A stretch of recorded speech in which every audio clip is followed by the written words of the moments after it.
The cooks cooking channel থেকে আমি পম্পা। আজ আবারও চলে এসেছি টালিগঞ্জে মিনু বোসের বাড়িতে। চলুন ওনার মুখে শোনা যাক আজকে উনি কী রান্না করবেন আমাদের জন্য। দিদি, তুমি আজকে কি রান্না করবে? করমচ আর মোরব্বা। আচ্ছা, চলো তাহলে স্টার্ট করি। হ্যাঁ, এবার বলো তো তুমি কি করে করবে, একটুখানি সবাই জানবে। তাহলে করমচা ভালো করে ধুয়ে আমি কেটে রেখেছি, তাও তোমাদের দেখাচ্ছি কিভাবে কাটবে।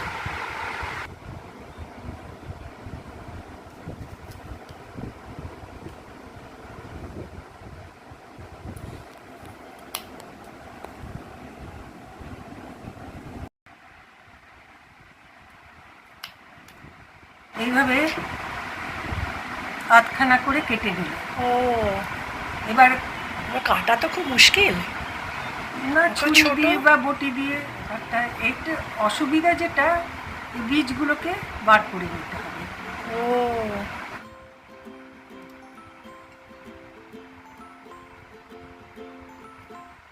একটা কাঁটা দিয়েও বীজ বার করতে পারো, ছোট যে কাঁটাটাকে।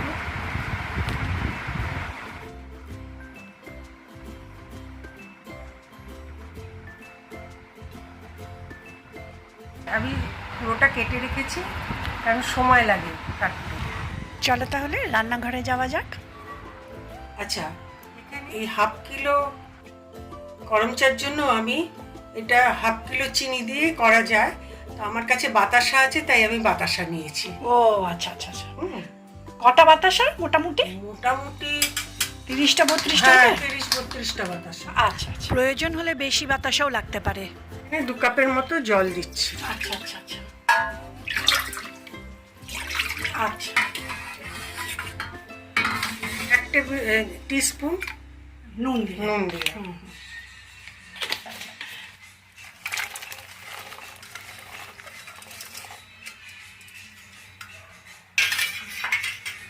আর ফুটবে নাকি?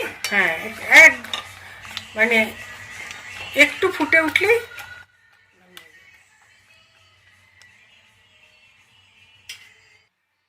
ও তো ফুটছে। হ্যাঁ। তো এটা না মানে ঢেকে দিয়েছিলে? না, না ঢাকলেও চলবে। ও আচ্ছা আচ্ছা। মানে এটা 2 মিনিট ধরো, মিনিট 2-1 মতন লাগে। আচ্ছা আচ্ছা ফুটে উঠলেই নামাতে হবে। আচ্ছা আচ্ছা।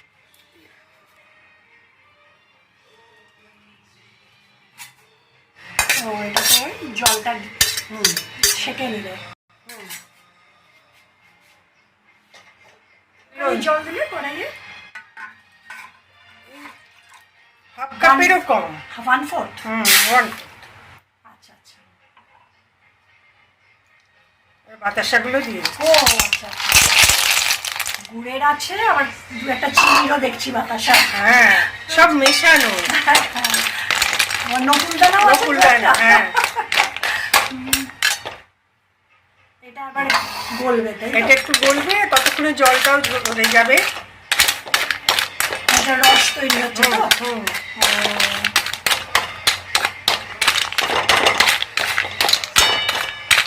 এটা কি ঢেকে দিতে হবে? না না না। ও, এর মধ্যে মানে পুরো গলেনি তো? মানে এমনি ওইটা এমনি গলে যাবে? হ্যাঁ, গলে যাবে, আপনার থেকে গলে যাবে। আচ্ছা আচ্ছা আচ্ছা। ওই যে একটু জল দিয়েছি না, হ্যাঁ, ওতেই গলে যাবে। ও আচ্ছা। আর এমনিতেও গলে যায়, কারণ করমচার সাথে তো একটু জল থাকে। আচ্ছা আচ্ছা, ওতেই গলে যায়।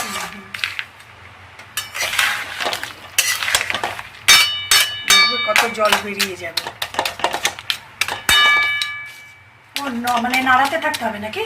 একটু নাড়াতে হবে, গলে গেলে পরে আচ্ছা, যখন ফুটতে থাকবে তখন একটু নাড়াতে হবে। ভেঙে ভেঙে দিচ্ছি। ভেঙে ভেঙে দিচ্ছি। এটা গুঁড়ো করেও নেওয়া যেতে পারে, মিক্সিতে গুঁড়ো করে নিয়েও করা যেতে পারে। সাধারণত চিনি দিয়েই করি, অনেক বাতাসা থেকে গেছে তাই জন্য করছি। যে এটা দিয়েও হয়, তাই দেখাচ্ছি। দেখছো কত জল বেরিয়ে গেছে? কতটুকু জল দিয়েছিলাম? হ্যাঁ, অনেক জল বেরিয়ে গেছে। মানে এটা কি ঢাকবে? না না না, একদম ঢাকবো না। একদম ঢাকবো না।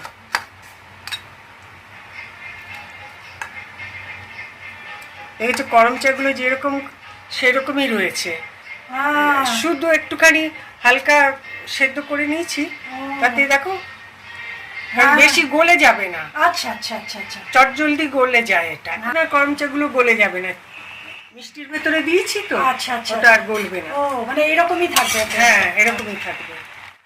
আচ্ছা আচ্ছা, করমচা তো এমনিতে খুব টক হয়। হ্যাঁ খুব টক হয়। এই করমচা চাটনি করতে করতে মনে পড়লো, ছোটবেলাতে আমরা একটা ছড়া বলতাম, বৃষ্টি পড়লেই লেবু পাতায় করমচা, যা বৃষ্টি ঝরে যা। হ্যাঁ তো হ্যাঁ ছড়া ছিল। তো তখন জানতাম না করমচাটা কি ফল কি, কারণ দেখিনি। কলকাতাতে এসেই করমচাটা দেখলাম, চিনলাম। ও আগে কোথায় থাকতে তুমি? আমি তো আগে বিহারে থাকতাম, সাহেবগঞ্জ বলে একটা জায়গা, এখন ঝাড়খণ্ডে। মানে ওইখানে তো তোমরা করমচা দেখো না? করমচা দেখিনি। তারপরে কলকাতায় আসার পর দেখলাম মা অনেক করমচার নানান রকম আচার চাটনি করতেন। এখন খুব ফুটছে। এটা মানে কতক্ষণ হবে এটা লাগবে, মানে এখনো এটা যতক্ষণ না একটু ঘন হয়ে চিটচিটে হচ্ছে ততক্ষণ। আচ্ছা আচ্ছা, একদম শুকিয়ে যাবে, প্রায় গা মাখা মতন হবে।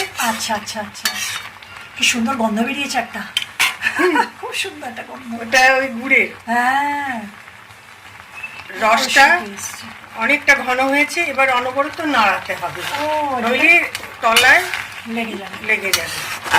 আর একটু শুকিয়ে নেব যাতে বেশ চিটচিটে ভাবটা আসে, তাহলে মাসখানেক রেখে খাওয়া যেতে পারে। মানে ফ্রিজে রাখবে না এমনি? ফ্রিজে রাখলে ভালো হয়, কারণ আমাদের এখানকার ওয়েদারটা যা, আর আজকাল তো বাড়িতে সকলেরই ফ্রিজ থাকে। হ্যাঁ সেই একতার বলে, রসটা ঘন হয়ে এলে এরকম করে দেখতে হয় একতার হচ্ছে কি। ও এখনো হয়নি না? না, আর একটু হবে। কি কি আছে মধ্যে? বড় এলাচ? বড় এলাচ। কটা বড় এলাচ? দুটো বড় এলাচের দানা। ও আচ্ছা আচ্ছা, দুটো বড় এলাচের। এবার এটা আমি দিয়ে দেব।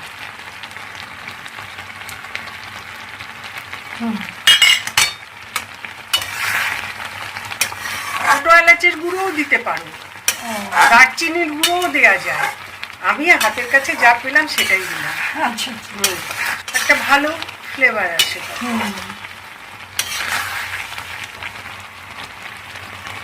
যখন কড়া থেকে রসটা ছেড়ে আসবে তখনই নামাতে হবে।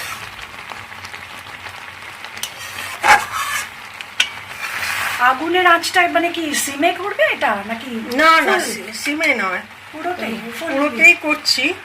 দরকার হলে একটু একটা মাঝারি, হ্যাঁ মাঝারি আঁচে করতে হবে। যেই রসটা ভালো করে ফুটে উঠবে, টকবক করে ফুটে গেল, তখন থেকে একটু নাড়াতে হবে যাতে নিচে কড়ার নিচে লেগে না যায়। আর এটা হচ্ছে তোমার ফুল আঁচেই করছো? ফুল আঁচে করছি। আচ্ছা আচ্ছা, এই টাইমটাই লেগে যাওয়ার ভয়। সেই জন্য বারবার নাড়াতে। রংটা লাল হয়ে গেছে, দেখেছো তো? হ্যাঁ, তার মানে হয়ে গেছে। আর কড়া থেকে কি? কড়া থেকে এই দেখো, আগে যেমন ঝোলের মতন ছিল এখন তা না। আচ্ছা আচ্ছা, কড়া দেখতে পাচ্ছ। আর এটা লাল, হ্যাঁ তার মানে রসটা হয়ে গেছে। আচ্ছা, এর বেশি হলে পরে বার করা যাবে না, কড়া থেকে ধরে যাবে। ধরে যাবে। ঠান্ডা হলে কাচের পাত্রে। হ্যাঁ।